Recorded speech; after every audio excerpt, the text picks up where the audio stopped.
Hello viewers, welcome back to my YouTube channel, English and Literature with Carol. In case you're new here, please hit that subscribe button and let's keep learning. I want us to look at paper 2, question 3, English, KCSE preparation. I have picked a revision paper here that I want us to look at. Please pay attention, you could learn one or two things. Question 3 is a bit sensitive because you don't know whether it will be appearing as poetry. I will do very many videos on poetry. I have done quite a number of videos on poetry. You can check in my previous videos.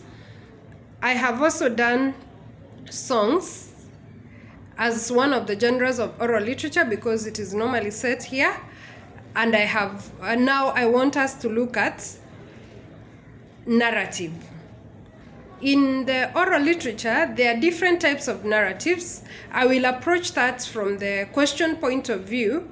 You will learn at least 2 narratives in this video, but in my previous videos, I have mentioned several other narratives that you should know.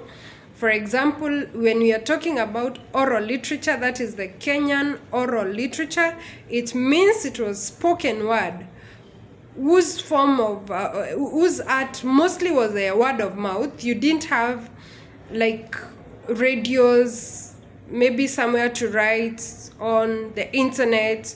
The African man did not have that, but they still kept their information intact and they were passing it from generation to generation. And they were teaching through the narratives. Now let us have this. Read the narrative below and then answer the questions that follow. I hope I'll be as dramatic as possible so that you understand exactly what we are doing here, because this is a very interesting story of friends. Which friends do you have in life? Are they like the ones I am going to read about here, or they are better? Okay, let's find out. Once upon a time, Hare and Hyena were very good friends. They visited each other every day and herded cows together. There came a time when the cows started dying one after another. The two friends wanted to find out why the cows were dying. Hare said, "Let us go and kill our mothers and take out their livers. We shall then cook and taste these livers. The bitter liver will show whose mother was making the cows die." At once, Hyena went and killed his mother. He took out the liver and cooked it. Hare went and hid his mother in the garden and in the bushy banana plants. Then he went and killed an antelope, took out its liver and cooked it. The two friends met to eat their livers. "My liver is very bitter," said the hyena. "Mine is very sweet," said Hare. "So it was your mother who was making the cows die." Hyena kept quiet and went home feeling sad. He moved from the old house to a smaller one because now he had no mother. Hare did the same. After a short time, there was great famine in the land. The two friends decided that each of them was to look for food on alternative days, sharing on equal basis what was available. When it was Hyena's turn, he went and found only honeycombs without honey.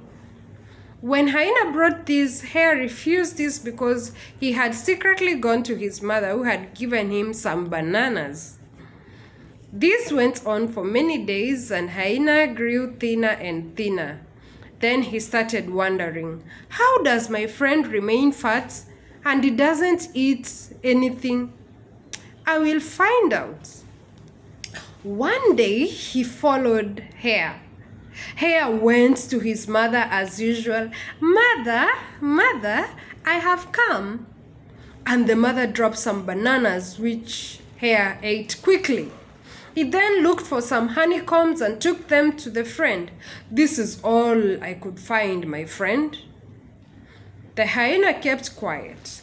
The next day, he went to the banana plants and called. His voice, however, was very deep, and no bananas were dropped for him. There was an old hyena who was staying at the edge of the forest and used to give advice to people. So Hare's friend went to her and told her his problem. Go and put your tongue on the path of black ants, he was told. Let them bite your tongue until it hurts. That is how your voice will become soft. Hyena went and did as he was told. When he went to Hare's mother, his voice was as soft as Hare's. Mother, mother, I have come. Hare's mother dropped bananas for him. Then he told her to come and greet him. When she came down and saw it was Hyena, she screamed, but there was nobody near to help. Hyena killed her immediately. You can imagine, eh? Hyena went and met Hare as usual, saying nothing about Hare's mother. The following day, it was Hare's turn. He went to his usual place. Mother, he called. No response. Mother, he called again. He climbed up. There was nobody. Having seen some blood on the ground, Hare knew what had happened to his mother. When Hare got back to Hyena's house, he said nothing. At night, Hare took all cows, including hyenas, and went away to live in another part of the country. That ended the Hare and Hyena's friendship forever. And that is the end of my story to you. Now, my lovely students, have you understood the story? This one is oral literature. You can hear it's quite simple. Now, let us have a look at the questions. If you get lost somewhere, you can pause and go back to what we have done and see why we are saying that this one is an oral narrative. This narrative can be categorized into at least either two of the classes. State them with supporting evidence. This narrative can be classified into two categories. Give me some of the categories. Which narrative do you think this is? Param, param, param, param, param. Very good. Trickster narrative. Why are we saying it's a trickster narrative? Hare tricks Hyena into killing his mother, and also Hyena tricks Hare's mother into believing it is her own son. So that is why we are saying it's a trickster narrative. They are full of tricks for each other. Remember, you get the answers from the narrative. Here you have been told the way they were tricking each other. Go back to the question and have a look at it. Another type of narrative, this one is answer. Very good. It's an explanatory narrative. What does an explanatory narrative do? And what is the other name for explanatory narratives? It's also called an etiological narrative because it explains why Hare and Hyena are not friends. Almost at the end there, I said that ended the Hare and Hyena's friendship forever. So that is how we know that this is an etiological narrative, or what you call the explanatory narrative. Let us go to question 2 and see whether we are together. Are you there? Identify 3 features of this story that are characteristics of oral narratives. Which are some of the features that you have seen there? There is the opening formula. Look at the opening formula, which says, once upon a time, Hare and Hyena were very good friends. That is an opening formula. Once upon a time. It begins the story for us. The opening formula, once upon a time, begins that story for us. It takes us from the world of reality into the world of imagination. Now you can imagine as much as possible. Yes. So the other style that I will give you, listen to these styles, you will score. You have to give an illustration. First of all, you identify the style, like I have told you, it is opening formula, and then we have the illustration, which is once upon a time. Do you understand? And then we have the closing formula. Now, what is the closing formula here? Did you hear when I said, and that is the end of my story to you? That one is called the closing formula.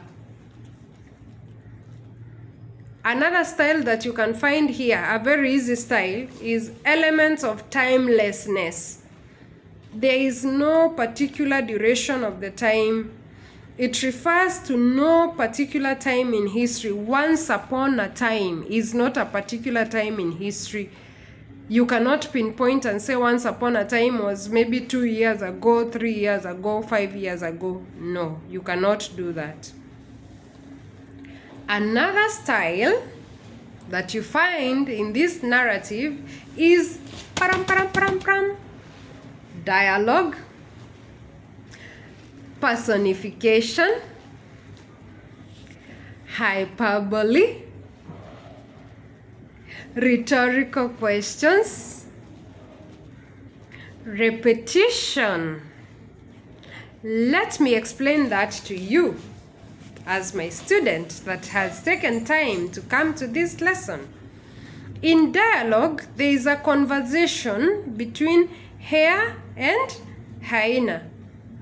They are having a conversation.